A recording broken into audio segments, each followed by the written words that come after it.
भक्ति जो कृष्ण ने कही है कि भक्ति मार्ग से भी और कर्म मार्ग से भी मनुष्य परमात्मा के पास आ सकता है, वो इस वजह से कि दोनों से जब वो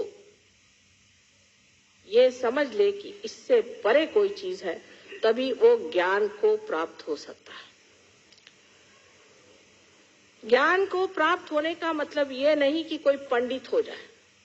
आपको आज ही एक केस बताऊं कि एक देवी जी मेरे पास आई, तो उन्होंने कहा कि माँ देखो, मेरी माता जी ने एक महाशय जी को, वो गुरुद्वारे जाते थे, उसको देखा और उसकी परीक्षा ली, तो वो ग्रंथ साहब वगैरह खूब अच्छे से जानते हैं, गुरुद्वारे में जाते रहते हैं, ये वो करते हैं। उसका कि ठीक है, उसने कहा मैं तुम्हारी लड़की शादी करता हूँ, मेरी शादी करा दी।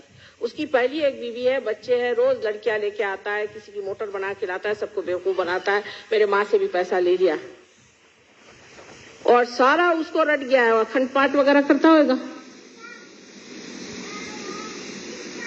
तो वो बड़ा अच्छा आदमी उनको लगा। ये ज्ञान नहीं होता है, ये ज्ञान नहीं। ज्ञान आपके नसों में महसूस होना चाहिए। इससे आपको जानना चाहिए कि ये शक्ति जो सारे ऋतु बदलती है, जो सारे जीवंत कार्य करते हैं, वो शक्ति हमारे चारों ओर है। जब भक्ति और कर्म का मेल होता है, ऐसा कहा गया है, तभी ज्ञान प्राप्त होता है। कि जब आप भक्ति को कर्म में इस्तेमाल करते हैं, और अपने ऐसा नहीं, जो भक्ति वाले, कर्म वाले वो कर्म वाले। आज आपने भक्ति करी, श्री राम की भक्ति करी, ठीक है, लेकिन आपको ये भी देखना चाहिए कि जब हम श्री राम की भक्ति कर रहे हैं, तो उसके साथ हमारे कर्म कैसे हैं?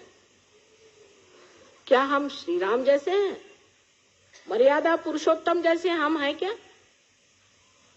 हम वाचा से, मन से, बुद्धि से, कर्म से हम क्या श्री रामचंद्र जी जैसे हैं? अगर नहीं है हम, तो हमारा मेल नहीं बैठा। अब सहयोग में दो नाड़ियां जो बताई गई, ईड़ा और पिंगला, इनका मेल जब सर में होता है, तो इनसे भक्ति से, या जिसे कहते हैं सुसंस्कारों से या कुसंस्कारों से, जो कार्य हम करते हैं, उससे हमारे अंदर जो संस्था तैयार होती, उसे आप मन कह लीजिए। और कार्य में जो हम अपने को व्यस्त करते हैं, उससे जो संस्था तैयार होती है, उसे आप अहंकार कह लीजिए। अहंकार और प्रत्यहंकार दोनों ही हमारे सर में जाकर जब मिल जाते हैं, तब इस तालु भाग में आप देखिए कि तालु भाग में कैल्सिफिकेशन हो जाता है। वहां हड्डी जो है 12 साल के उम्र के बाद एकदम मजबूत हो जाती, वो जो नरम हड्डी होती है मजबूत हो जाती। यहाँ अब हमने देख लिया कि किसी के अंदर भक्ति ज्यादा है, तो वो तो और ही मुश्किल हो जाएगी, क्योंकि भक्ति अगर यहाँ तक आ जाए और अगर अहंकार यहाँ तक आ जाए, तो ऐसे आदमी को जागृति देना बड़ा ही मुश्किल हो जाता है। लेकिन धर्म तभी होता है जब मनुष्य जिसकी भक्ति करता है उसके जैसा हो जाता है, उसके जैसे कर्म करता है। तो एक साहब हमें मिले, मैंने कहा कि आप श्री राम के भक्त हैं, आपने अपनी पत्नी क्यों छोड़ दिया? श्री राम ने भी तो पत्नी को छोड़ा था। अच्छा, और जो उसके पीछे रोते रोते घूमते घूमते लंका जी गए थे, उसका क्या हुआ?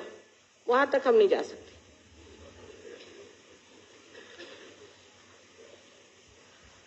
आपने 5 पत्नियां क्यों कर ली?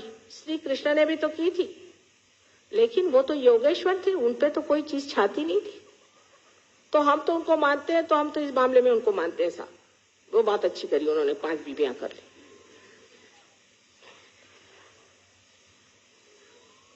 इस प्रकार जो निर्बुद्ध लोग होते हैं, जिनको कि मूढ़ कहा जाता है, मूढ़ लोग, वो भक्ति नहीं कर सकते। और न ही वो धर्माचरण कर सकते। यही धर्म का आचरण है कि जिसको आपने भक्ति से माना है उसके जैसा अपना आचरण करिए। अब ज्ञानेश्वर जी जैसे आदमी, इनके के लिए कहती हूं मैं कि साक्षात कोई ब्रह्म स्वरूप इतना पवित्र जीव संसार में आया और उन्होंने ध्यान की ही विधि बताई है, समझ लीजिए। और उस पर उनके जो बड़े बड़े मंदिर बनाए, वहां उनकी मूर्तियां खड़ी की है, उसके आगे हमारे यहाँ कहते दिंडी करना। दिंडी करना माने राम राम राम राम चले हुए। सब लोग आते हैं अपनी वो टोपी ओपी उतार के, गंजी पहन के, सबका चला है राम राम राम राम, हाथ में लेजिम लेकर। और मैंने कहा भाई हमको एक दिन के लिए हॉल दे दो, हम यहाँ ध्यान करना चाहते हैं। ध्यान व्यान यहाँ नहीं करने का, यहाँ सिर्फ आप दिंडी कर सकते हैं। मैंने कहा साहब वो जो बैठे हैं सामने ज्ञानेश्वर जी, उन्होंने कौन सी दिंडी की थी? कहले वो ज्ञानेश्वर जी थे, पर उन्होंने कहाँ लिखा है कि आप दिंडी करिए? उसे क्या मतलब है? हम लोग तो दिंडी ही करते।